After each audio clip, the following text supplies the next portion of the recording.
massive impact, not just on our personal lives and our professional lives, but everybody, I think, on this planet is navigating it, and most of all businesses they're navigating a complex set of issues that span from keeping their employers and employees and customers safe, and reworking their operations, and looking at cash liquidity and working out government support programs. So I think this webinar is really focuses on a very key topic as of today. Our distinguished panel today comprises of experts from different sectors to share their insights on the impact and the action plan ahead and their perspective on it. I'm Monisha Chawla, your moderator for today. I'm the director of Ikigai Communications Limited, LLP. We focus on communications coaching, repetition management, and digital strategy for corporates and for educational institutions. Thank you to all of you for joining us today.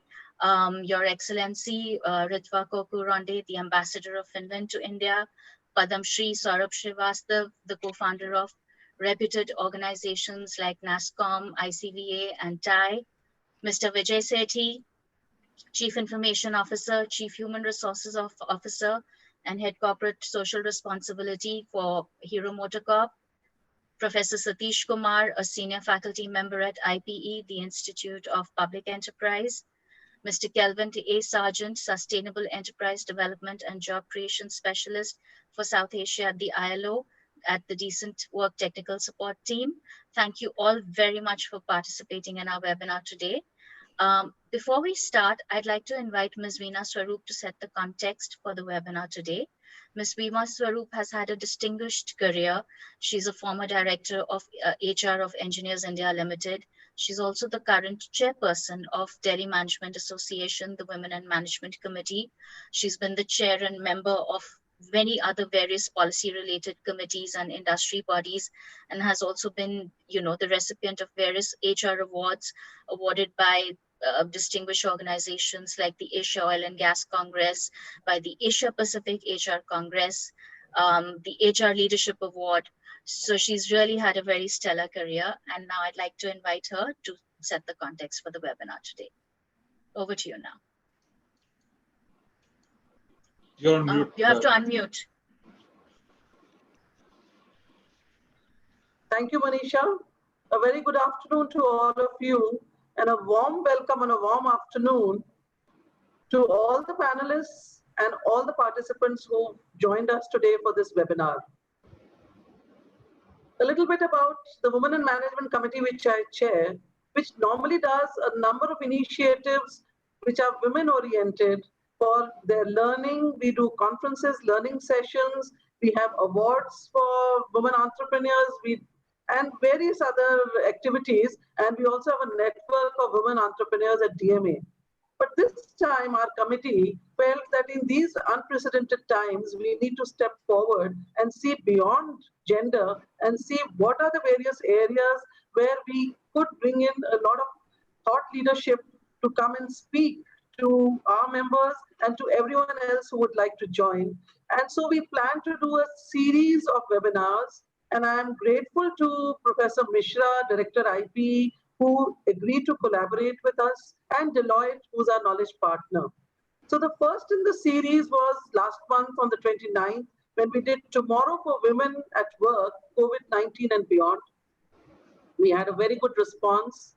Today is the second one, as Monisha has already introduced, Business in COVID Times, the impact on enterprises and the action plan. And the third and the last one in the series we propose to do on the 26th, which is CSR, a key driver in COVID times. Today we are going through unprecedented times, there's no doubt about it. Who had ever thought of times like this? Just till about 3.5 months back, I would say we were sitting in meetings and we were planning for Industry 4.0. We were planning for turbulent times, but what kind of turbulence? We were thinking of exponential technologies as the only level of turbulence. Did we ever envisage turbulence like this? And that too the world over. In fact, there was a study by FICCI and NASSCOM along with EY on future of jobs 2 years back. And in that, they identified that the driving force, the key forces which are steering the Indian economy are globalization, there was demographic dividend, and exponential technologies. And when they talked about globalization, they were talking about new business models. They were talking about Brexit and so many things impacting. When they talked about demographic dividend, they were talking about migration out of the country. And then when they were talking about exponential technologies, its impact. And where are we today? The entire landscape has changed in 3.5 months. Today, countries are looking inwards. There's a reverse migration happening, and the digital technology has been embraced, but for work from home and our changes in the work style. The social distancing and work from home is not going anywhere anytime soon. And it's changed the entire work system of the world over. It's not something which is for just a few countries. Now, how has it impacted business? The economy is impacted, the business is impacted. What about business continuity? There are so many elements to the business continuity, whether we talked about the financials, whether we talk about the supply chain, it could be demand, it could be workforce, it could be leadership, so on and so forth. Now, in these present pressing times, when we see, you just visualize a shop floor, I think Mr. Satie will come to it a little later, where you would be having 100 people, and now suddenly it has to shrink because of the social distancing to 50% or 30%. So your entire SOPs are going to be redefined. Your entire work plans, your entire training skills, the skills that you have to give to the people, your teams will be redefined. Your structure will change. The reconstruction of teams will happen. Restructuring of organizations will happen. Now, in this scenario, there's a lot to be put together to see that how can business continue. Today, we have a very eminent panel with us, and you will see, and you've realized by now, it's most diverse. Diverse not only in their fields of work, but also diverse in geographies. So I'm sure coming from so many diverse areas, they're going to bring in all their wealth of knowledge and share with us, and the learnings and takeaways from today will be something which we'll be able to use and keep with us. So thank you very much, Monisha, for calling me in, and I really hope that the discussions are very successful today. Thank you very much. I'm sure they will be with such a fantastic panel that we have. It will be.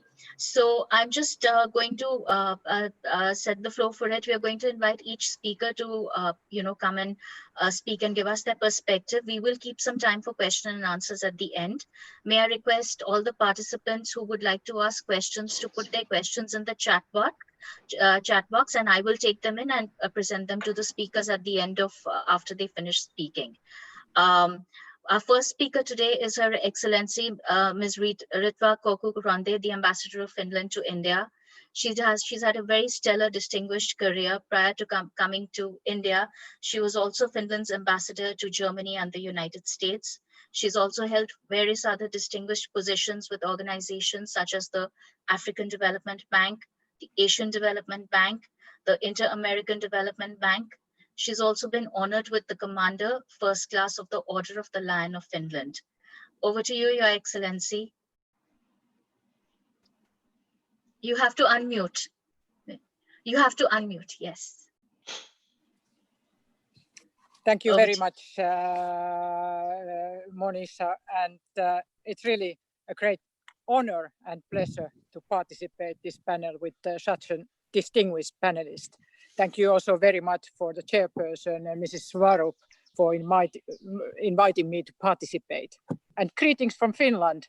Here you see background, what is the Finnish way of home working actually, or remote working, like we are now very much still doing. So I have this lake scenery here in about 200 kilometers north of Helsinki, just behind me. I'm at our very modest summer cottage now, spending my 14 days self-quarantine, coming yesterday with a historical flight from Air India. First time ever from Air India flying from New Delhi to Helsinki, and it was a very, very smooth, nice landing to Helsinki yesterday with and great cooperation. I would like to concentrate, of course, obviously, I'm only a specialist a little bit of Finnish issues, European issues, and I would like to concentrate on few topics on what we have seen here in COVID crisis in Finland and in the European Union, especially including the public support for businesses and some concrete I would like to raise some concrete developments also, what has happened during the past few months.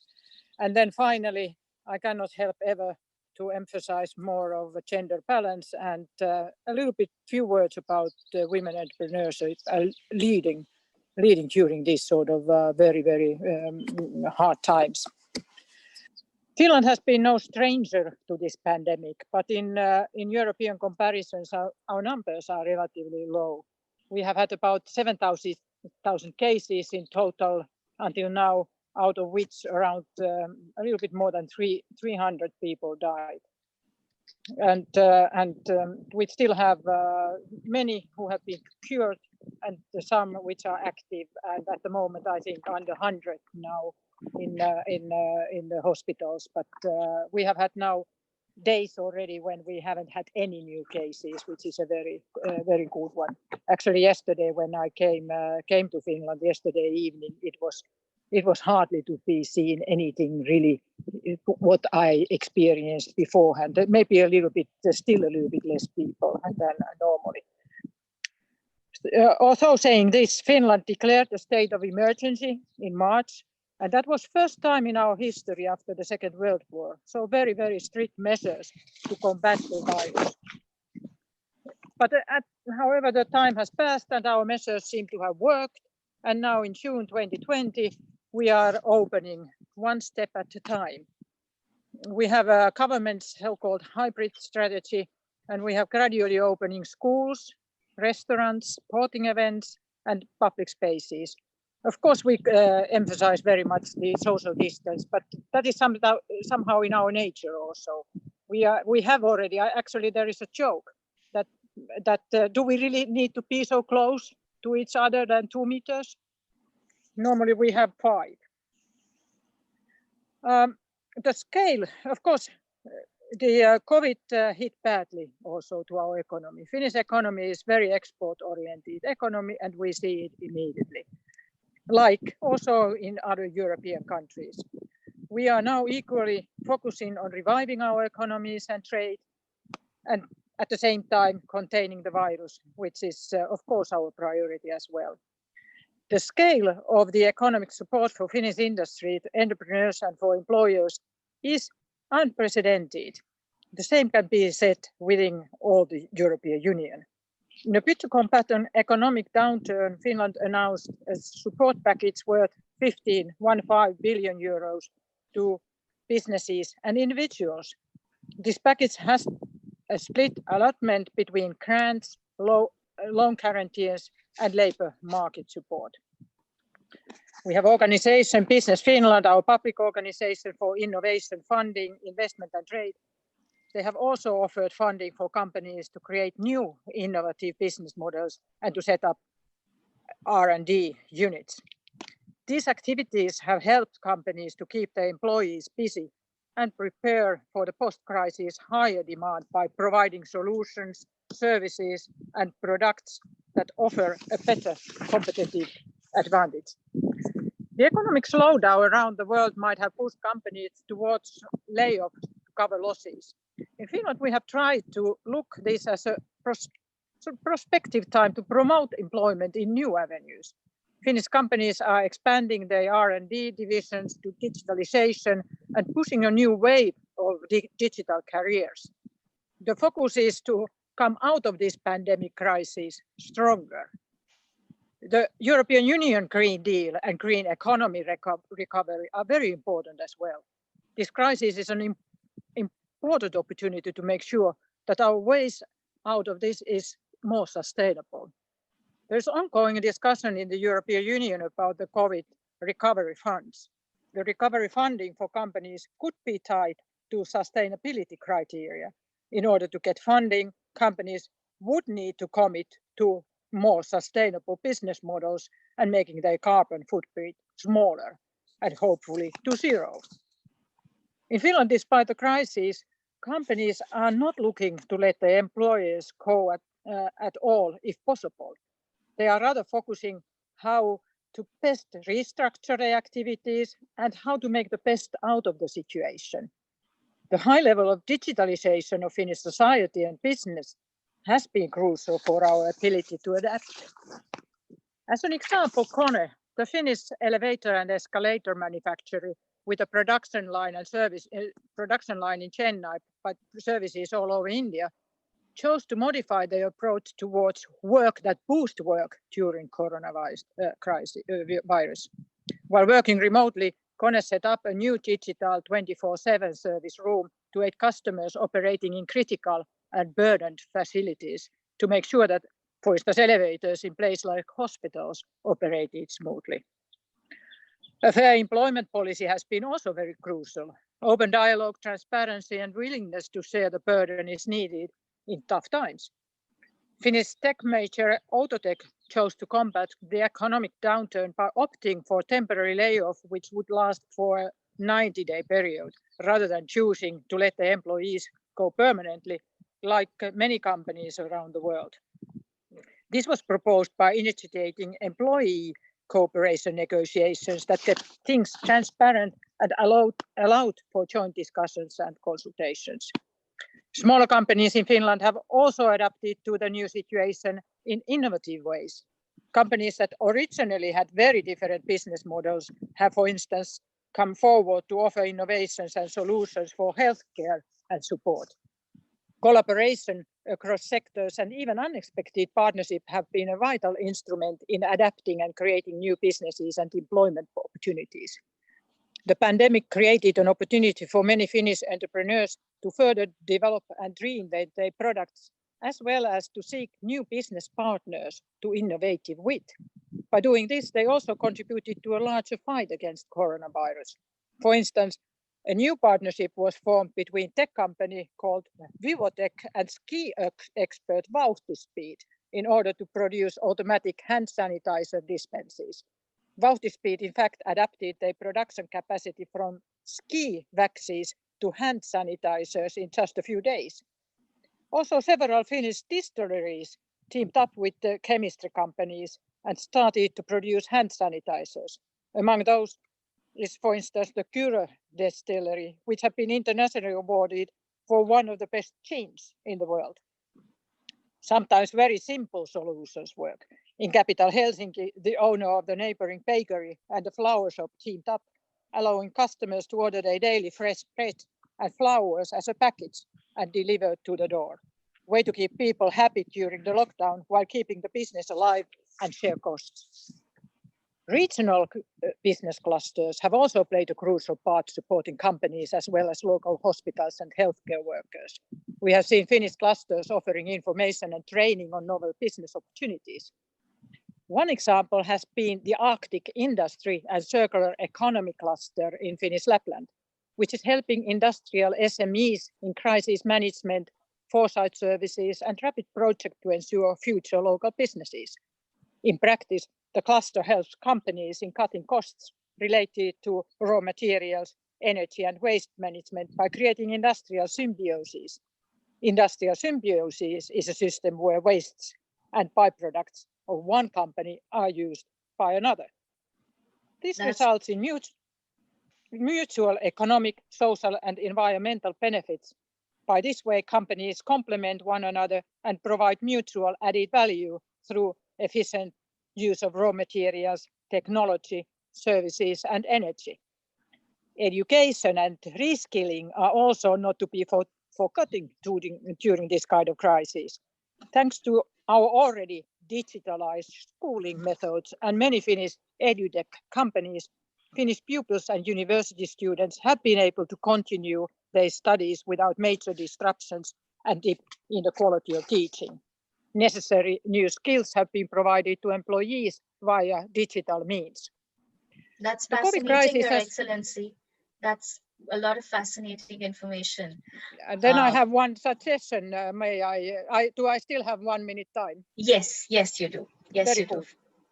The COVID crisis has also given time for more Finns to take the elements of artificial intelligence online course, a free online university course by Helsinki University and tech company Reaktor, aimed at all citizens willing to better understand the impact and opportunities of AI in our society and work. And this course is also available in English So anyone, anywhere in the world can take these for free. And only few last moments about on women entrepreneurs and leading during Corona crisis. Because the effects of COVID-19 have a different impact on different groups and genders. And therefore, promoting during these times, promoting equality is very important. The gender perspective should be included in the recovery measures as an integral part. If this virus has proven one thing, is that the greater involvement of women in stronger leadership positions can result in a broader perspective on the crisis and paves the way for the deployment and richer and more complete solutions than if they had been imagined by a homogeneous group. And therefore, I am really very, very satisfied that the global media also has discovered our Prime Minister and actually our very need for facts and science-based policy making during the pandemic. We have one of the world's youngest female Prime Minister during this crisis. I'm ready to answer to any questions if there are. Thank you very much. Thank you, Your Excellency. We'll be taking questions at the end after everyone finishes speaking. Thank you so much for that wonderful talk and the perspective that you gave. It's my pleasure now to introduce to everybody Padam Shri Saurabh Srivastav, one of India's leading entrepreneurs, investors, and institution builders, widely acknowledged as one of the architects of the Indian IT industry and as leading the creation of a vibrant entrepreneurial ecosystem in India. He's also been awarded by our Prime Minister Narendra Modi with an award for contribution to the Indian IT industry. And he's also been awarded the Padam Shri, which is one of India's highest civilian honors. Over to you now. Thank you very much. You know, as Ms. Veena Swarup mentioned, we haven't seen any event like this in living memory for, I think, all of us.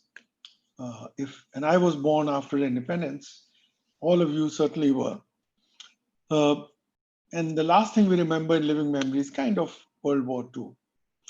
But that's what the ambassador mentioned. Last time she had an emergency was in World War II. The difference in this, the fundamental difference in this pandemic or in this event is that unlike earlier where some country was affected, some region was affected, others could help, this time everybody's affected, nobody can help anybody. So you really are on your own. As a society, as a country, as an individual locked down in your own home, you are on your own.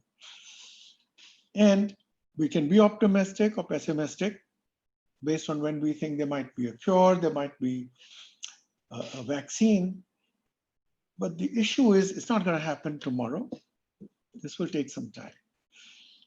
And why this is so important is any time when this kind of affairs lasts for 12 months, 18 months, 24 months, whatever, even 6 to 9 months, it is going to have an impact on how we live and behave for a very long time.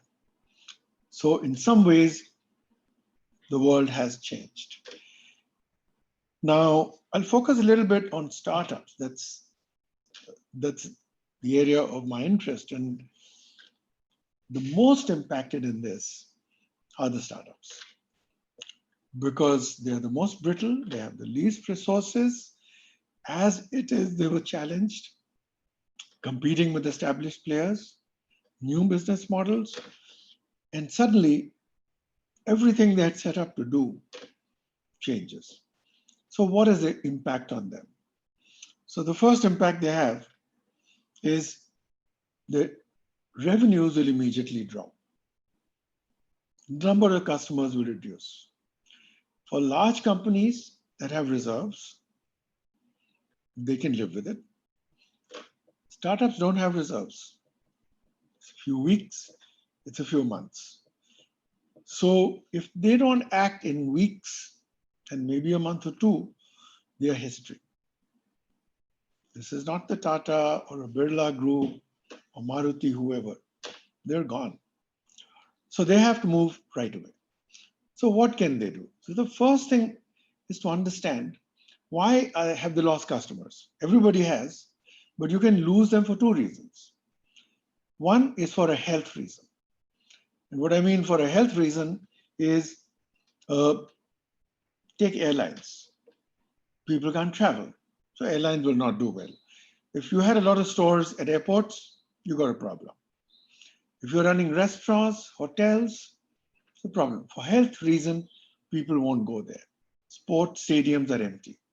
So if you're in any business that is dealing with an area, a product or a service, where for health reasons people will not consume,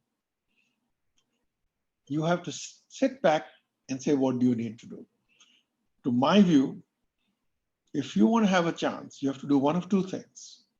One, you better cut your costs or get money from wherever you like so that you can survive for somewhere between 16 to 24 months, so that you're still standing when things change. There will, of course, be a time when we will go out to restaurants. Some flights have started. There are cities around the world where this is happening. So this will happen. But how long will it take? And even when it does happen, how people are not going to rush to restaurants. So two questions. One, you need to have time. Better worry about your costs. How will you survive? Second, if you can't survive for that long, you don't have the money, you better pivot. You can pivot in the same space. So can you, like many restaurants have done, can you start catering? Can you begin to automate how you create your food and how people come? Can you get robots to serve them? I mean, are there things you can do which are less contact? For example, one of the companies in which I've invested, or the Indian Angel Network has invested, Wow Momo, is a chain of Momo stores. There's nobody going out. What have they done? So they have converted them into stores where they are delivering essential supplies. That's not the business they want to be in long term. This will allow them, though, to stretch their cash a bit longer. But on the other hand, you may want to just move to some other business. And I'll give you a good example of that in a bit. The second is, have your customers gone away from you for what I would call not a health reason, but a wealth reason? And what I mean by a wealth reason is, look at what's happening. The ultra rich and the rich have invested in real estate, in stocks, shares, whatever. But guess what? Warren Buffett has lost $50 billion. So he must be feeling a bit poorer. He's not poor, he's feeling poorer. So what's going to happen is the ultra rich will start behaving like the rich like the upper middle class, the upper middle class like the lower middle class, and the lower middle class as if they're poor. So even if they have the money, even if they've lost it on paper, they're feeling poor, suddenly they want to be safe with the money. All those instincts have come back, putting money under your beds. And so suddenly they're only going to go buy what they need. The world economy runs on people buying what they don't need. If you only bought what you need, the global economy is dead. So what is happening today? People are buying what they need, partly because they can't buy anything else. I'm sitting at my home. I'd love to order lots of things on Amazon. Amazon is not allowed to deliver, except medicines and food. So I can't buy anything. And right now, is that where my focus is? No. So you're only going to buy essential stuff. So if everybody is feeling poor, you may still be in a business where they can use your things. There's no health reason, but they're going to wait. So you still need time. You don't necessarily have to change your business, but you need time. So you need to be alive for 12 to 18 months. You need to have cash for 12 to 18 months. So what do you need to do? In either case, you need to manage your costs starting immediately. Not next month, not next week, tomorrow. Because the money spent isn't coming back. You have to figure out, just like everybody is saying, what is essential and what is not. You don't want to shut shop. You want to stay alive, so you still have to spend. But on what? Very, very hard to do. I'm working with so many startups. Very easy to counsel, very hard to do. And these costs have to be managed drastically. Just cutting it by 5 or 10% isn't good enough. Because all startups would have got money, raised money to last them for 3 or 6 months. Nobody gives you money to last for 2 years. Now you want to make it last for 18 months. And nobody's investing money in you right now. What are you going to do? You have to cut costs drastically. So think about your allocations. If nobody's buying, there's no point in spending money on sales or on marketing. Cut that down. There's nobody buying. Why bother?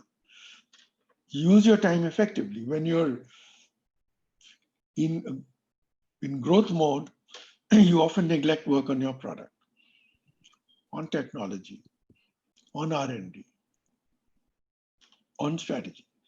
Spend more on those things that you would otherwise neglect. Strengthen yourself. The gates will open. You need to be very fit to run out of those gates. That becomes very important. Because here's the fundamental thing. All things pass. It's unlikely that this is Armageddon. It's a bit like it.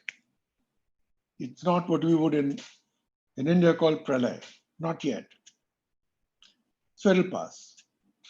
But when it does pass, you need to ensure that while you're going through a tough time, you emerge out of this better placed vis-a-vis your competition.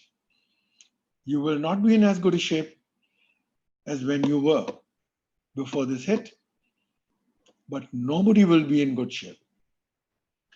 You just need to be in better shape.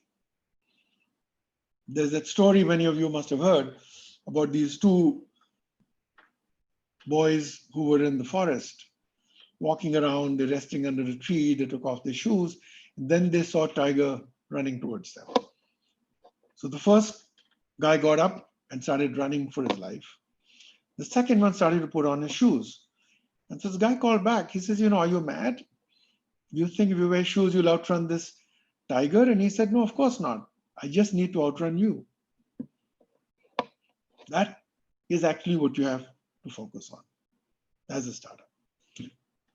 The other thing I would say, which will differentiate those who really make it and win and those who don't, you have to start reimagining the world. The world for which you built your company, your product, your innovation, that world is gone. When you wake up after this and go out of your house, it's a different world. Please reimagine that. It may be a different society. A lot of values would have gotten impacted in this. If you just look at India, a lot of people have migrated back to the villages and they're not coming back in a hurry. So if I was in manufacturing, I won't have any people. I better think about that. And these people are angry. So they may not want to come back because many factories didn't pay their salaries. They had a tough time getting home. It's a different world. So you need to think about what that world is going to be. Reimagine it. Reimagine who will your customers be what will they need in the new world? What will be their buying behavior? What will it take to meet their expectations, their needs, their buying behavior? What will be their priorities? So you need to think about that as you, in some ways, reconfigure, redesign, and rebuild your company. So let me give you an example from one industry, for example. Let's say healthcare. Now, if you look at healthcare right now, look at the mess we have in hospitals, not just in India, globally. Of course, we have a challenge in India, but the people are lying outside on beds in hospital in New York as well at some point, right? In Spain, decisions were being taken on saying, okay, anybody over 70, sorry, no ventilator, below 70, I'll give you a chance. So what is happening now? The projection is that in the coming years, 80% of hospital beds will be ICU beds. Complete reverse of today. So if I'm in healthcare, look at what I should imagine. 20% only for normal, because most people will now have learned through this crisis about how much they can do their own healthcare at home.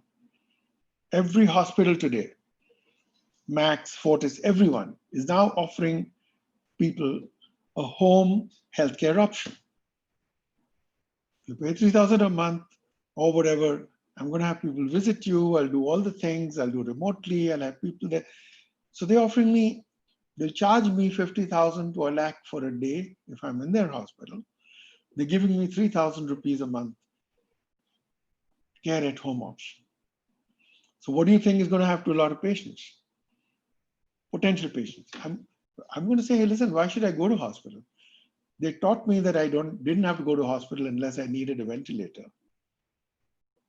I can do it at home. Hospitals are the worst places to go for infection. So the chances if you have COVID, if you can treat yourself at home, your chances of survival 3 times higher than if you have to be in a hospital because of other infections at a time when your immunity is low, right? So people are going to get used to being treated from home. 20% of beds will be just those. Now what? 80% of beds will become ICU beds. Who is going to man them? So they will still be manned by people, but who will not be in the hospital?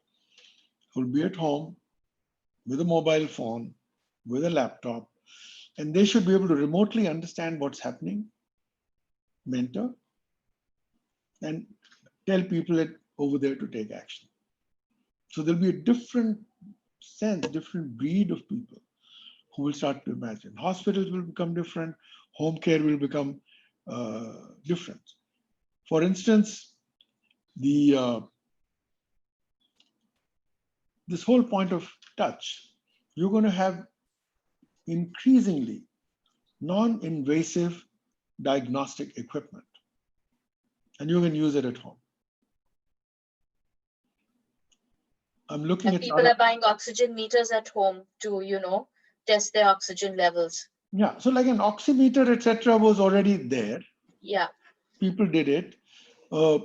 Blood pressure monitor was there, yes. Yeah. But the people building an AI-based machine where you can put your finger on your smartphone's camera, take a 5-minute video, and I can tell you what is the chance that you have a COVID infection. Exactly. Now, it's not proven, it's not there yet. That's what they're trying, right? And they can do it, right?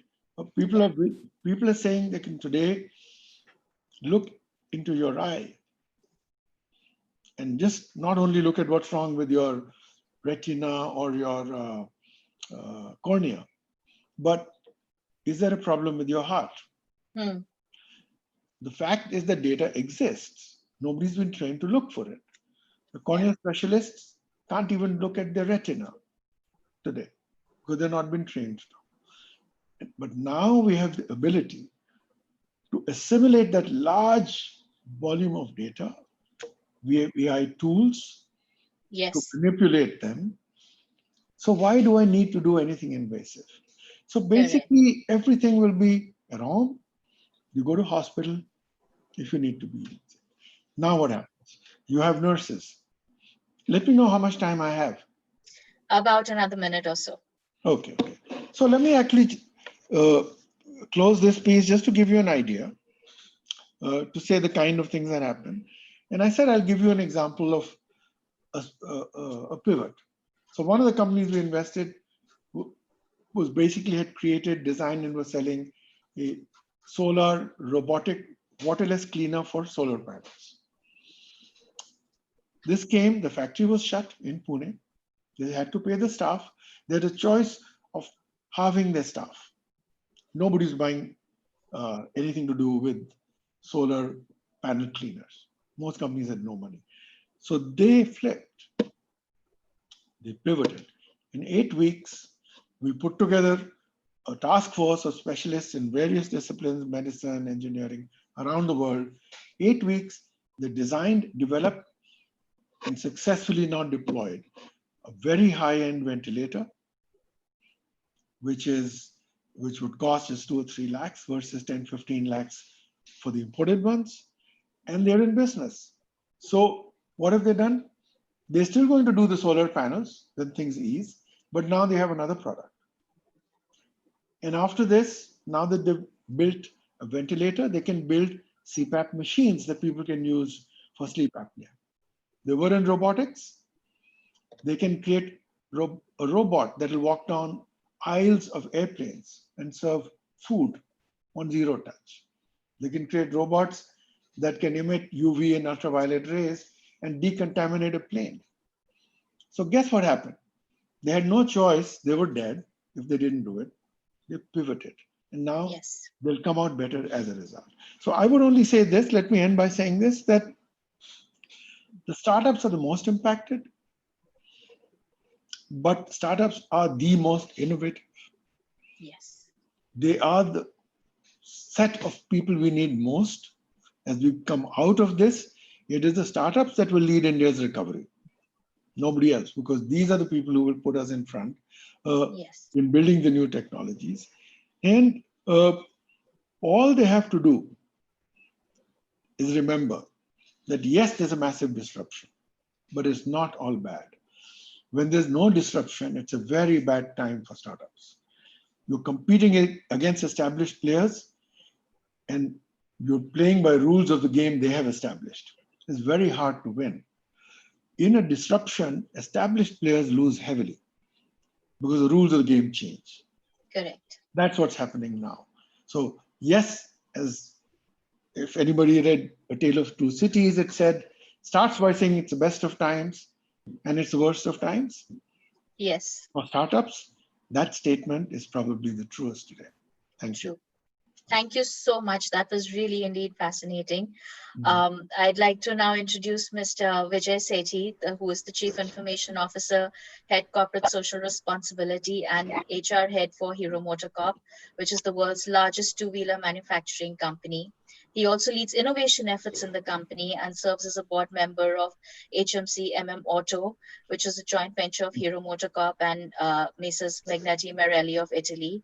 He's also been rated amongst India's best chief innovation information officers and has won several prestigious recognitions, including CIO of the Year, Hall of Fame, Super League CIO, Champion CIO, Global CIO, Hall of Fame, Most Influential CIO. So we really look forward to having you speak and give your inputs on what the current situation is. And as Mr. Srivastav said before this, innovation is the name of the game, and we look to you for some insights on that. Thank you, Monisha, and good afternoon, everyone. Thank you, Vinaji, for inviting me into this panel, and I'm really humbled to be part of such a panel. So what I thought, I'll give you my perspective more from organizations, manufacturing organizations, enterprises, as to what the organizations are going through or what organizations should be doing in such a time. So as I see, and as Padam Shri Srivastava also said that these are the times which are really, really unprecedented. We had never thought that these kind of times would be there. And if you really look at even from a maid at the house to anyone and the biggest of the corporates, these words like green zone, containment zone, quarantine, Arogya Setu, I think these have become kind of the normal lingo that each one of us is using rather than whatever we used to use till 3.5 months back, what Veena ji, the word that she used 3.5 months back. So I think the word has really changed over last 70, 80 odd days. And if you come back to the organizations, and that's what I wanted to focus on, one of the key things which has come is business continuity. And since I also had IT, so business continuity was a part of domain which was part of one set of organization always. But this has come to the forefront of the entire organization with HR really leading all the efforts from a business continuity perspective. Why HR leading? Was at the end of the day, for any business to continue, while machine, money, everything is required. But if you don't have men, if you don't have human resources, the organizations will not really survive. So business continuity with HR at the focus has been, and today is the biggest thing from my perspective. And I think what has really happened since the time lockdown was announced, or maybe a couple of days prior to that, HR across organizations, and I will not say just for Hero, but for all organizations, HR has been at the forefront trying to help employees, getting into employee well-being, well-being of their families, supporting work from home, everything and anything, whether it's medical emergencies and all that. And HR was thinking that, okay, let the lockdown end, and then maybe we can really feel satisfied. We have done a good job and send off it, and now we're back into our normal self. What happened? Suddenly, after that unlock 1.0 or lockdown 5.0, the way you may call it, was announced, actually the role of HR has become even more crucial. So in today's time, HR has, while last 70 days HR was very crucial, but as I personally see, it has really become very, very crucial while the entire economy, while the entire businesses at this moment are wanting to focus on restart, revival of the business. The reality is the stress levels of employees are also increasing. When we first went for lockdown one, maybe all of us thought within 21 days, if not 21, 30, 40 days, things would really plateau out and the things would be better. But today the stress levels are really, really going up. You read any headlines, you see any TV, only thing it leads to is increasing your blood pressure, increasing your stress levels. And you come to organization, which is the department, which is the function, which is the biggest thing to ensure that the organizational well-being, mental well-being, health is really taken care is HR. So that's where HR's role is really becoming much more crucial as we speak. So what I wanted to share over the next 5-7 minutes is just 5 simple things which organizational HR has to do or should do. Many of them would be doing to ensure that organizations, as Padam Shri Srivastava was also saying, that it's not just the question of organization growing. A lot of cases, it's also the survival of the organization, so that organizations survive, thrive, and come out of this entire pandemic. The first is, while last 70, 80 days, HR has been focusing on employees. At this moment, the entire organization ethos, culture, everything has to really center around employee well-being and safety. So that has to become the centerpiece of each organization, and HR being the custodian of the well-beingness and safety of employees. HR has to ensure that any and every action that needs to be taken for the well-being, safety of employees, their families, has to be at the centerpiece of anything that's done. The stress levels, you just taking a simple example of NCR, you never know in the morning whether the borders are open, they are closed, this happens, that happens. This has its own challenges, and with public transport, other things, how does one ensure that while the business runs, business continuity is very important, business survival is very important, the employee's own well-being is taken. So a lot of actions need to be taken, while companies have taken basic actions in terms of social distancing, in terms of other well-being measures. But I think what is now required is going beyond that. It is to give a kind of mental satisfaction to the employees, to their families, that, okay, whatever is happening globally, we are with you.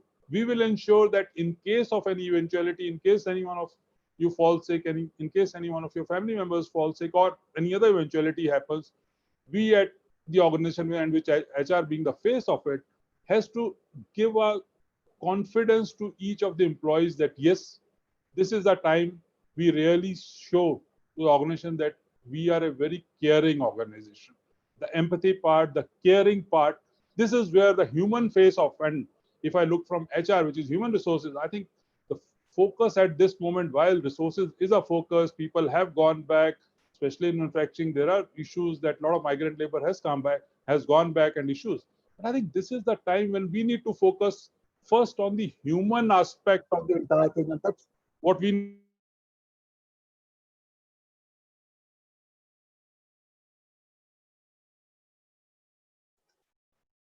Lost Mr. Satie for a minute. I think there's a problem with his internet connection, perhaps. Maybe, Mr. madam. Satie, There is a problem with the internet connectivity, I with think. the internet connection. Yes, yes. Okay, we'll just wait for a moment in case he's back. Otherwise, maybe we'll request Mr. Kumar and we can come back to Mr. Satie. We'll just wait for a moment Right, in case it ma'am. comes back, right? Right, ma'am.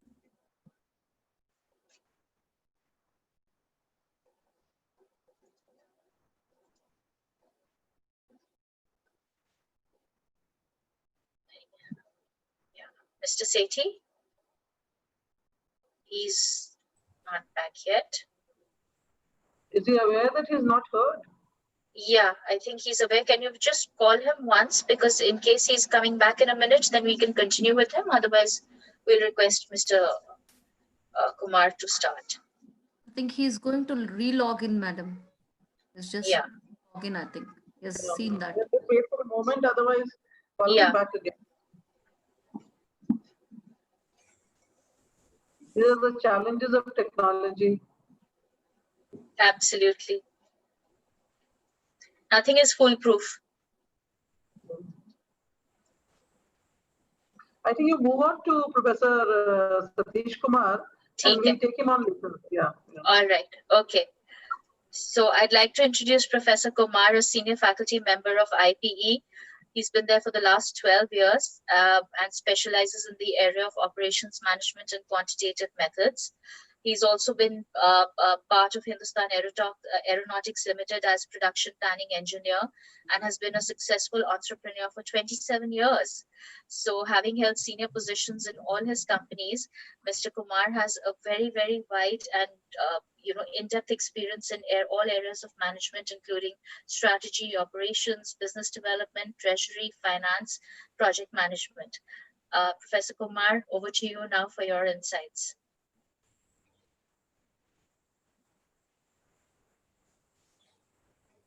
So unmute. Yeah. Thank you, Monisha. Thank you for the introduction. And as Mrs. Veena was telling, I was thinking that I was going to be asked to talk after about 7 minutes or so, and some interruption has come, and I've been asked to talk much earlier than that. This is a very small disruption. What we are talking about, we are seeing here. What we have been talking about. Suddenly thrown out of the Zoom call.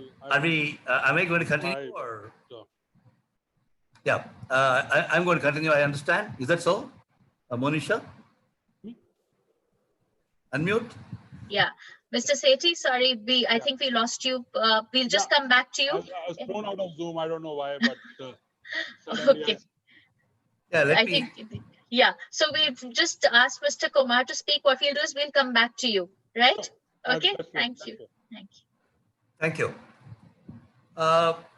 So the previous two speakers have talked about what exactly is the impact that this COVID-19 has had on business. And none of us, all of us are sure that all of us are very clear about what exactly has been the degree of impact that this COVID-19 has had on business. The number of industries have been affected terribly, especially the lockdown. When the virus stuck in, nobody thought that it was going to last this long. As Mr. Srivastav was mentioning, we thought that it was going to be there for maybe 3 weeks, 4 weeks, but now we don't know when it's going to end. Can anybody tell today that it's going to be, we are going to be free of the virus, say in 2 months from now, 3 months from now? No. After 90 days of lockdown, and when we are just trying to open, we are still in a position, we are not in any position to say when we are going to be going to the normal way of working. Normal way of working itself has been redefined. People are talking about some new normal. And in fact, McKinsey is talking about, Accenture, I think, is talking about a never normal. There is never going to be a normalcy in the next 6 months or 1 year, they say, because the uncertainty is going to be so high that the new normal itself is going to be reached only after some time. So we are really in for some real uncertain times, and the business necessarily has to plan itself properly for getting out of this situation that we find ourselves in. I plan to talk about, I have read, I've seen some research papers published by the various big consulting companies. And what I'm going to be talking about initially is for the first 7 or 8 minutes is about their findings on the various businesses. And to end it, I will also list out the recommendations that they have given as the action plan, which could probably form part of the action plan for us when we really reopen and really the business starts functioning, which we are already in that phase right now. If you look at the industry which have been majorly affected, I'm saying, every single industry has been affected, no doubt about it. But if you look at the industries of accommodation and food accommodations, hotel, hospitality industry, all the service related industries, if you see, they are in terrible shape. The manufacturing industry is no different, but at least manufacturing industry has started now and it's started to pick up. It's starting to pick up. But service industry is in real doldrums, and it's going to take a long time. If you want to look at the airline industry or the hospital or the hotel industry, one can understand what I am talking about. But there is also a silver lining here. There are some industries which have really picked up in this period of this COVID time. If you look at this, gaming, entertainment, people don't know what to do at home. So people have made opportunities out of this. Thought of this as opportunities. Zoom, for example, the one in which we are talking to the audience here, was never thought of. I didn't know what Zoom was. Say 2.5 months back, suddenly I was asked to teach my classes online. So through Zoom's, stock prices skyrocketed. Notwithstanding the fact that it's got its own hurdles, it's got its own problems. Still, it's probably doing extremely well. So there are some positive sides to this COVID. New type of what that says is that people have to think differently, and people have to find this as look at this as an opportunity and see what they can do. Now, I'm going to briefly talk about, it's impossible to talk in 12 minutes about the way in which various industries have been affected. What we can say is that if you look at the logistics industry, rail and trucking businesses, these are all part of what McKinsey's findings have been. And they are basically related to the US, but you can easily derive from that and see that the similar things are happening in our country too. So we are no different from any other country as far as this is concerned. Trucking industry, logistics, but for the essential goods, the traffic has come down drastically. So what are they doing? It's a tremendous problem. Main issue, drop in demand. No factories are producing, no materials to move. That's the kind of thing what they are finding themselves in. What are they entering? What period are they entering? Again, the growth is going to be gradual. So how are they going to manage? This is a big question. What the trucking industry is facing. Capacity utilization. That's what is the biggest problem. One silver lining here also is more amount of online purchasing has started, though it was only for essential goods till recently, and only very recently non-essential goods have been included.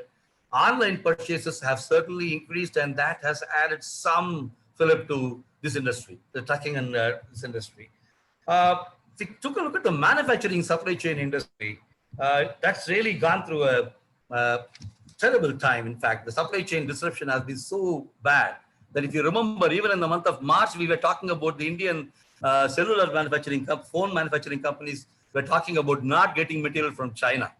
So this is going to continue. Supply chain disruptions are tremendous. And in fact, the McKinsey survey says that only 39% of the people across the world believe that supply chain disruptions will be stabilizing, it will be better in about 3 months from now. Majority of the people, 60 to 65% of the people are believing that it's going to be more than 6 months, 9 months. And in fact, 10% of the people have said that it's going to take more than a year to stabilize. Now, it's very frightening numbers they are, right? We who thought that our 21 days hibernation is going to be the end of it. Now we're talking about a ahead, it's really going to be a shock to all of us. There are 5 major concerns for the manufacturing industries, if one way to say. A lot of points have been covered by the previous speakers. I will just mention them and leave it at that. I'm not going to talk more in detail about that. Basically, the first thing is material shortages. Material shortages is because of supply chain disruption. This is going to play a really havoc in the way in which we can ramp up our production. All the business models have to take this into consideration. Before going into material shortages, what about the demand? Well, the customer is unwilling to buy now. Customer spend has come down so drastically. All the business models that we have developed because based on our earlier forecasting have all gone away completely. We just cannot depend on them. How much to produce? We do not know. What is going to be we don't want too much of inventory either. Of course, supply chain disruption is going to be anyway a limiting factor. These are the uncertainties what the manufacturing industry is facing. Your material shortages, demand, not knowing what to do, worker shortages, migrant population, as crores of people have moved away from the places where jobs have been performed by them to their native places for one reason or the other, rightly so probably, and it's going to be a Herculean task to invite them back into the cities or the places of work. It's going to take a lot of doing. So how are we going to ensure that the production can get ramped up without these people? This is a big question what one has to answer. This is going to be a real trouble. I have talked to many of my fellow industrialists in the city. I have talked to many of them in Hyderabad. Factories are there, but people are less. They want 35% people. They have only 15-20% people. How to run all the machines? How can I do my production? It's a big question what most of these small and medium industries especially are facing. Of course, automatically cash flow issues are going to be terrific. If you are not going to be producing the level at which you are supposed to be producing, you are not reaching your break-even point. You are going to be incurring cash losses. So how are you going to cover that? The government has come back with some schemes. All right, $50 billion worth of schemes they have given for the MSMEs. But what is that? That is to take a loan again without collateral. They have given. The government has packages given. Now, when I speak to many of the MSMEs, many of them are not really very sure that they should take the loan because people believe that they have to return the loan. Now, what is the way forward? They want to know clearly before they opt for these packages. So honestly, though the 120, so 20 lakh crore packages has come really at the floor level, it still has to materialize because people are not able to use it. This is a big problem. Cash flow issues for the MSMEs especially. It's a huge issue. Then, of course, the planning issues are going to be a direct fallout of your forecasting failures. You're not able to forecast. You don't know when these things will be all right, when things are going to be okay. So these are the issues, 5 major concerns for any manufacturing industries. Different industries have different parameters of this. They'll have different sets of levels of priorities. So it's going to be on a case-by-case basis. Each one of these factors will impact the industries. Industry has to study it and then take a call on it properly. It's very important to build a sort of a resilient supply chain in your company if you want to survive. Resilient by that being adaptable, being never say die attitude. You're going to fight for it. You're going to win it. That's the kind of supply chain what you want, and it has to be your short-term plans and your long-term strategies have to be effectively managed. As Mr. Srivastava was mentioning, short-term plans. Today, Swiggy is delivering groceries. Swiggy did not start selling groceries. Why is Swiggy selling groceries? They knew that food is not being delivered. Restaurants are closed. What can they do? They've even bought Dunzo. They've even bought Dunzo concierge service. The business models have to change. People want to survive in this place. Long term, you may not do. You may do. Secondary issue. If you don't, the long term, we are all going to be dead. Short term, we are going to survive. We have to survive. So short-term plans are as essential as long-term strategies, and these are absolutely going to be essential for the companies to survive. And the migration, the workforce, how are you going to manage? Automatically, it leads to so much of automation. The need for automation, the need for digitization, the need for contactless service delivery. All these are coming out of this COVID. True. So the way in which you deliver your product or service is going to undergo a tremendous change. Believe me. The process flow analysis persons, especially in all the companies, are certainly going to have a heyday in preparing new plans, new processes by which they can deliver the same product or service. It's going to be imperative to do all of these things. New normal or the never new normal. Today, we have workplaces being disinfected. How can people, machines are kept at specific places. So how can social distancing be practiced? So there are innumerable number of questions what manufacturing industries are going to face. True. And they are also, very clear that they are going to abide by the guidelines. So how are they going to do it? Very difficult. So manufacturing industries have really their plate full, how they are going to do it. Travel industry, all of that, let's have to say, which is we said about airlines industries are in deep trouble. You're all aware. Yes. We say that the number of hours that the aircraft spends on the ground is absolute waste for them. Correct. They were Professor, 2.5 months they were on the ground. How are they going to recover? Even have opened, how many flights are going at what levels of capacity? And when are the people going to have the confidence to fly in an aircraft? You know, these are all questions. They've actually started doing that again. And very, very uncertain things. So airline industry, service industry, restaurants are open.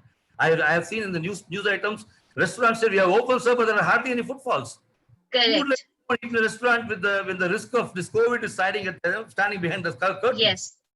So you know, it's not just what you are capable of doing, but it's the psychological impact what has been in the minds of the people. It's going to take a lot of doing to get out of all of that. Yes. Okay. Health services. My time is getting over. Professor Kumar, we're running out of time. So just 1 minute more. I'll finish it in a minute's time. See, health services, my friend was mentioning, health services, telehealth is going to pick up, believe me. In the US, previously only 1% were going for it. Now almost 49 to 50% are going for it. Health services, that's going to pick up. Financial services is taking a different route altogether. I've got the various number of points where they're going to change, but I'm not going to discuss that. Okay, thank you. I'm going to say what are the things to be done is given by the IBM Institute of Business Values has given some point, which are what Mr. Srivastava, Mr. Vijay Satie was also talking about. I just list out those 8 points and conclude my session. First point is empowerment of the workforce to work from home. You know, that's going to be contactless working.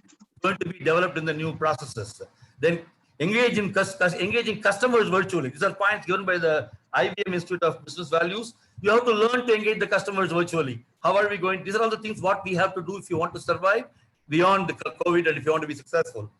Remote access to everything. Today, nobody need to go to a place to access anything. No file, nothing. Everything should be available on, with you at wherever you are. Then, of course, accelerate your agility, and this is given by Accenture. Agility is what Accenture always emphasizes on. Agility is going to be one important point where all the institutions, all the companies have to concentrate on. Cyber security is going to become a very important issue for it. If you are going to be doing everything online, you are going to be exposing all of your business secrets and processes, everything to the net. So cyber security is going to become, I see, a lot of importance. Because last but not least, reducing operational costs, how you are going to reduce it. World is going to be competitive. You deliver lower and lower price products, that's going to be the question. So there is a lot of things going on, and I'm sure that, of course, we are very resilient people. Indians are very imaginative people, innovative. We are certainly, we know we are going to face all of this and come out of it. But it's going to be much stronger. It's going to be a nice, next 6 months is going to be interesting to watch. You know, I do that we all the people who are listening, they all get together and then ensure that we beat this. Yes, thank you so much, Professor Kumar. Thank you. Mr. Satie, I'm coming back to you for your concluding remarks. We're running short of time, so I'm going to request you to, give us your concluding remarks. I'm sorry. So at that time, no, it's fine. I was speaking about the entire thing that we need to employees' mental well-being is very, very important where HR has to take. A lot of points Professor Satish Kumar has said about manufacturing industry. So I'll just be very brief. One is companies really need to focus on work from home. And over there's a huge change that the organization needs to really bring in because most of the organizations don't have a culture of work from home. And there's a huge amount of trust deficit that are employees really working from home? Is my productivity really good, bad while at home? So organizations need to change their mindset from a trust perspective. Of course, this has to be a huge culture change, digitization, cybersecurity, all those things have to come in and touch less physical interactions, those kind of things. But beyond agility, and agility is more because we need to ensure that we take feedback from the employees, act on it. But one key thing that all organizations need to do is increase the amount of communication, because in these times, more you communicate, better it is. And communication has to be a mantra. So if I was to just conclude, I'll just say that all of us know these are tough times. These are Yes. the times when HR has to come to the forefront of entire thing. And HR has to consider this as an opportunity and not a challenge to reinvent itself and show to the entire world and to the organization that the human part of the HR, as I was speaking earlier, and in the mindset, hearts of HR and other people, it has to be that this too shall pass. This can't live on for long. Absolutely. And Absolutely. HR themselves have to stay positive. They have to ensure that they exude the positivity across the organization. And that's what each one of us needs to do. With that, I'll conclude my comments. Thank you so much. Thank you so much. I'd like to now invite Mr. Kelvin Sargent, the Sustainable Enterprise Development and Job Creation Specialist for South Asia, based at the ILO Decent Work Technical Support Team. Prior to joining the ILO, Mr. Sargent was employed as Economic Affairs Officer in the Economic Development and Integration Unit at the United Nations Economic Commission for Latin America and the Caribbean. He's also provided consultancy services for a range of companies and organizations, inclusive of CARICOM and the United Nations organizations in areas such as economic performance of the local, regional, and international economies, labor market, and the financial sector, the securities market, and the energy sector. Welcome, Mr. Sargent, and over to you now. Thank you, and good evening to everyone. Am I audible? Yes, yes, you are. Good afternoon, all, and it's a pleasure to be here. And I want to again thank my very good friend Venus for inviting me to to speak on this very important topic of the impact of enterprises and so on as a result of the COVID-19 pandemic and an action plan. And I think I want to make the point that I will be focusing not just on India, but I'll also be giving a global view of the picture and the global kind of interventions that we have had, and some action plan that has been we in the ILO think would be important in terms of going forward to treat with this whole issue of COVID-19. I think we all agree that COVID-19 has really affected enterprises in many countries tremendously. Many businesses and enterprises have been negatively affected, and their revenues have also been negatively affected. And I think the results have been quite the same in everywhere you go, in Asia, in Africa, in the Caribbean, in America, everywhere you go, the impact has really been severe. And we can look at the impact in terms of the impact on what I say are the formal enterprises, the informal enterprises, and the impact on workers. Those are the three impacts I think we need to concentrate on. In terms of the enterprises affected, I think number one, the garment and footwear, textiles and clothing have seriously been affected. Research is showing that this is perhaps the sector that is most affected coming out of the COVID-19. Okay, and I think in India and Bangladesh, for example, even their supply chains have also been seriously affected. Then the construction sector. Research has shown that the construction sector worldwide has also been seriously affected. Agriculture, global fisheries and aquaculture, forestry, transport and logistics, food processing, cleaning, for example, because we forget that these people who clean, go about and cleaning and whatnot, the migrant workers, the home-based workers and so on, have been seriously affected. Not to mention tourism in India, in the Maldives, and in certain countries in the Caribbean and whatnot, that depend on tourism sector for their very existence. These countries have been seriously affected. And of course, the airline industry related to your tourism sector and whatnot would be the airline industries. How have they been affected? We've heard some things already, loss of domestic demand, for example, collapse of markets. Some markets have collapsed. Markets have collapsed. Who would have ever thought that markets would have collapsed? Now today you have social distancing. People can't go out, they can't buy, they can't shop and whatnot. Okay, borders are closed. I can't even go back home to my country. I can't even go home today for vacation in my country because my borders are closed. In Africa, in America, in Asia, in Europe, the borders are closed. Okay, closure of factories. Okay, thousands of firms and millions of workers have been affected because of COVID-19. All right, so I think those are some of the sectors that have been affected. Secondly, the micro, small, and medium-sized sector, very, very critical. In most countries, between 80 and 95% of the businesses are in the SME sector. In India, for example, over 90% of the businesses are in the MSME sector. Okay? Lots of businesses are micro and small. And therefore, this is how they are. And they have been seriously affected, okay, because of the COVID-19 pandemic. And also the informal sector. We also forget that over 90% of the businesses in a number of countries in South Asia and elsewhere in the world are in large informal sector. We're speaking about the home-based workers, the migrant workers, the informal economic unit, domestic workers, all informal sector. And all of these people have been seriously, I don't want to say affected now, they've been imploded, there have been implosions everywhere in terms of the COVID-19 pandemic. They've been seriously affected. Look at the domestic workers. Many domestic workers can't even go back to their jobs. The plight of the migrant workers, I think in India, is really a human tragedy. It's a human tragedy of enormous proportions when we look at the plight of the domestic worker in India. So then there's the impact on workers. For example, wages have been affected. In some states, they actually started to talk about, asking people to work longer working hours. Could you believe it? Asking people to relax the labor laws so that people can work longer working hours. Instead of 8 hours, imagine you asking someone to work for 12 hours. Very inhumane. Livelihoods have been affected. There have been a rollback on occupational safety and health. Okay, job losses, for example, women seriously affected.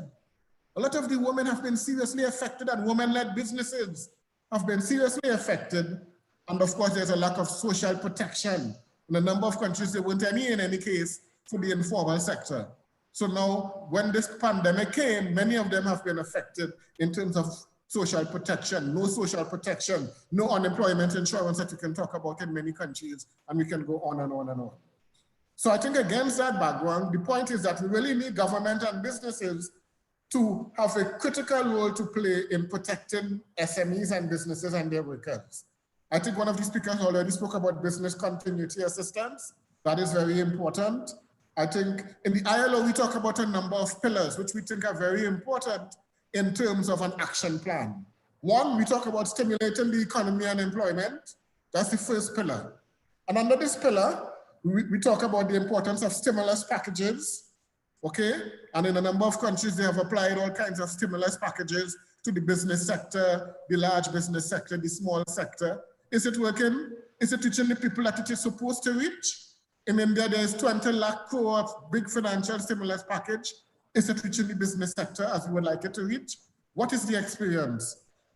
Okay, I think we also need to do rapid assessments, because a lot of the time in a number of countries, we really don't know who is the informal sector, how many people represent the informal sector. The micro MSEs, yes, but who are they? Are they registered? So we need rapid assessments. We need measures to support workers and enterprises in all sectors to prevent further contraction of consumption and investment, okay? And we need employment and social protection. So the first pillar is that of stimulating the economy and employment. The second pillar, we talk about supporting enterprises and jobs.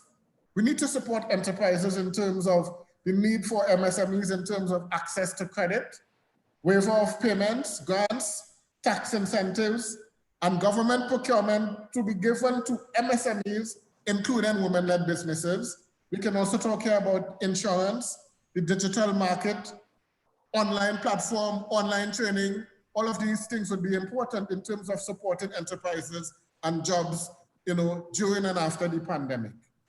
The third pillar we talk about, and even in terms of back to the second pillar, in terms of supporting enterprises and jobs, there's a critical role for the green businesses, businesses that are linked to the environment, and also the issue of repurposing existing businesses. So for example, someone talked about making PPEs, converting, if you have a garment factory, into making protective equipment, masks and protective equipment and whatnot. So you take some of these very same businesses and you allow them to become repurposed, thereby protecting some jobs. You wouldn't protect all, but you will protect some of the jobs, and you will protect some of your revenues and so on, and maybe you may be even able to protect some employment. So the repurposing is very important. The third sector, very important, and we tend to forget that, but I think someone talked about HR just now. The very important pillar of protecting and their workplace. And then we talk about strengthening occupational safety and health. Okay, adjusting working arrangements, for example, teleworking, having people working at home and so on, preventing discrimination and exclusion. Very serious problem in a number of countries, discrimination according to who you are, based on your race, based on your sex, okay? Migrant workers, you know, domestic workers, cleaning, people who are involved in cleaning and whatnot, they're discriminating and whatnot and so on. Tremendous discrimination and exclusion have happened to these people. And I think we need to protect workers and their jobs and whatnot. Providing access to health care and paid leave, very important, and also food and social services to the most vulnerable, okay? So I think there we need coordinated health and social policy responses, very importantly. And the fourth pillar, we talk about relying on social dialogue for solutions. We need, at this point in time, negotiation. We need consultation. We need exchange of information. I think we need all of these things, very important. Yes. You know, if we are to go forward in the future. So I know you're telling me to wrap up now. So my final point will be, I think, for example, we accept that COVID continues to spread across the world with a trajectory, with great difficulty, and it's difficult to predict what will happen. But I think the health, humanitarian, and socioeconomic policies we implement will determine how quickly and strongly we recover. I think we need a human approach, a human-centric approach, okay, to the recovery.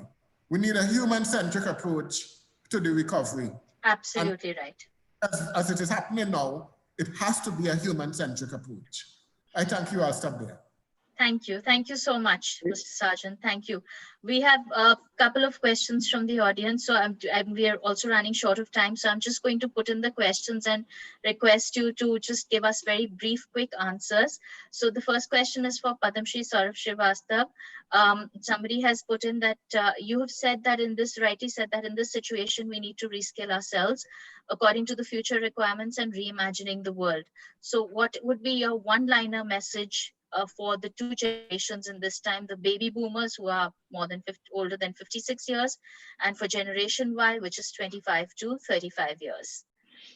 I don't think it matters what generation you're in, because COVID is not meant for any one generation. So that change is, no matter what you're doing, if you're running a business, if you have a startup, you need to reimagine. So one advice would be, don't stay rooted to what you are comfortable with. Just shut the door and open it again. So whatever is going to happen in the future, don't try and project it from what happened in the past. Try and think about what might happen. So the people who will win are not the people who kind of somehow want to do some version of what they were doing before. They have to rethink, and maybe what's needed is what they were doing before. But first, you have to shut the book, think, open it again. That's all I would say. And with that, I'm going to request your leave. I have something to do. There's another webinar I have to do right away. Okay, all right. It's been a real pleasure to. Thank you. Thank you so much for being with us. Thank you, Dr. Srivastav, for taking our time. Thank you very much. Thank you. Thank you. I have another question. It's related to what Mr. Srivastav said, but I think the other panelists would be able to answer this beautifully. So somebody has said that startups and companies need to cut their costs drastically, but if the sales are not in use to cut does that mean that one should cut jobs to save costs? Is the question from Yashika Chug. So you can ask the ambassador, because yes, she had given an example for this year. Yes. So if I was to say, I don't think cutting jobs is the right way or the first step to do any cost cutting at all. There are a lot of inefficiencies in the system. There are a lot of ways where automation can really help you reduce costs. There are a lot of innovative ways where one can service the customers and significantly reduce costs. So I don't think cutting jobs is the solution at all. So in fact, that's one thing. And then even if you recall, the ambassador mentioned the Finland example. So maybe she may like to elaborate a little more on that. The Yes. layoff,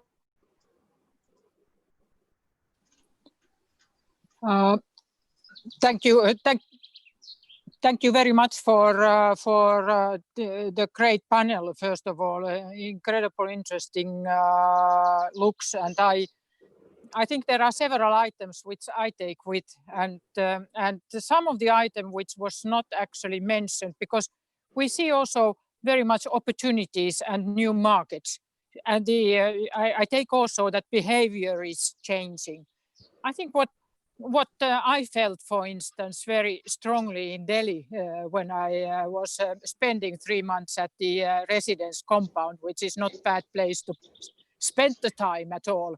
But I was enjoying of the clean air during the lockdown, and that is something I think like I said, I would only say not only ecological sustainability, but Mr. Sargent was also talking a lot of social sustainability.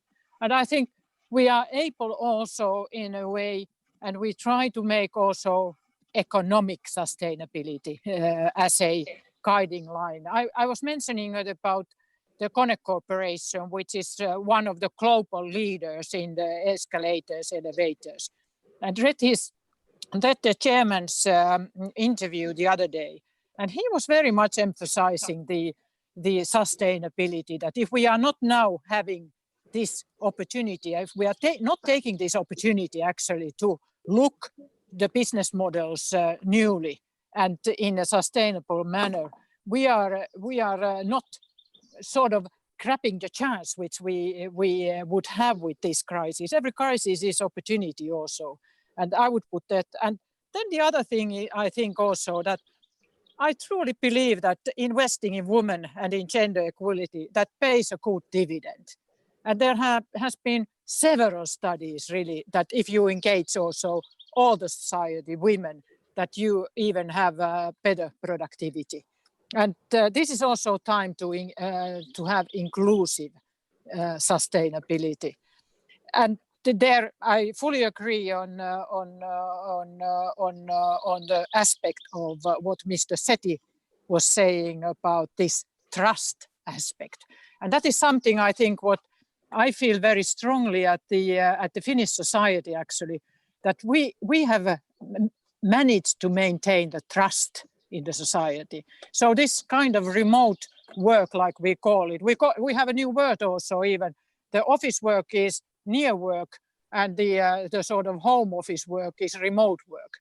So this is something that we are trusted to have it, and we are going to have it.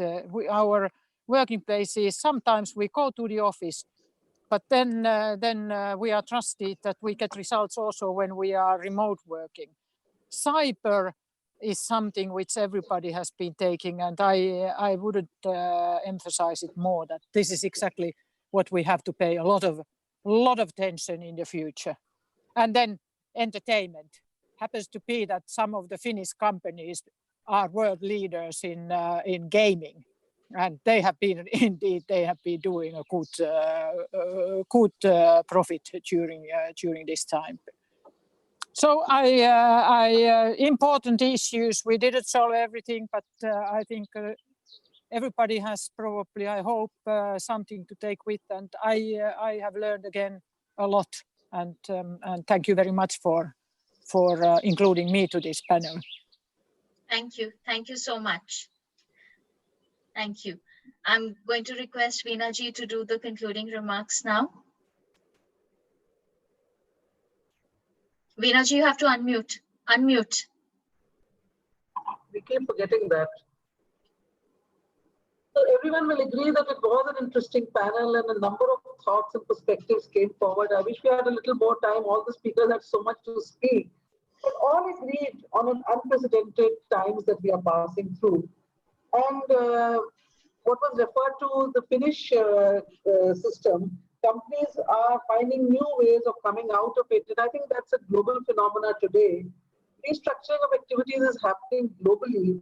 And what I liked was that there are workarounds being found to avoid layoffs. And that, as Mr. Satie also said, is not a good solution. So we really need to see how we can have workarounds to find that how we can avoid layoffs.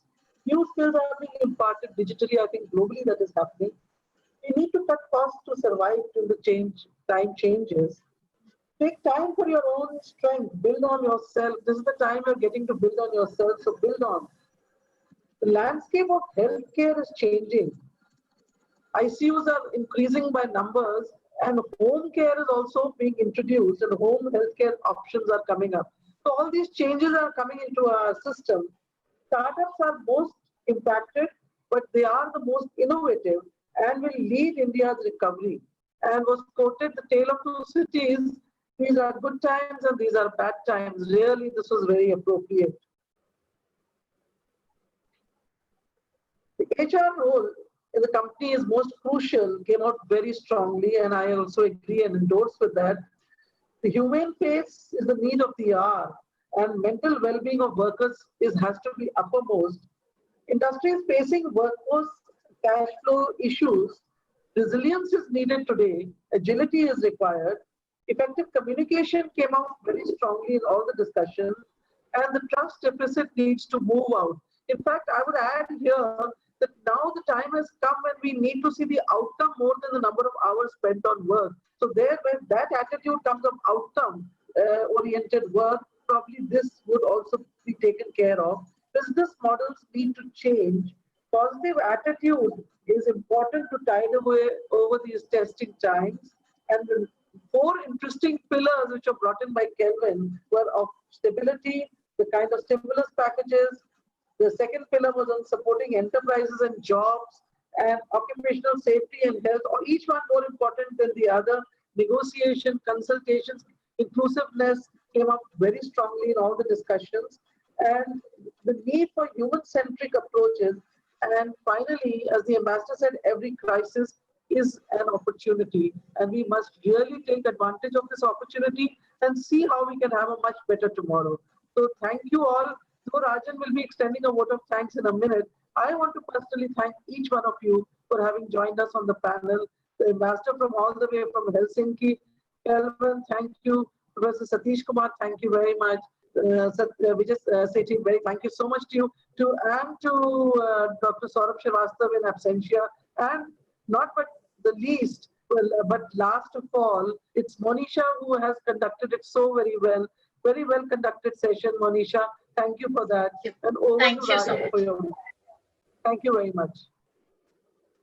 Thank you, Veena ma'am. Like always, a very inspiring session. On behalf of DMA and IPE, we convey our sincere gratitude and thanks to all the eminent speakers for the wonderful session.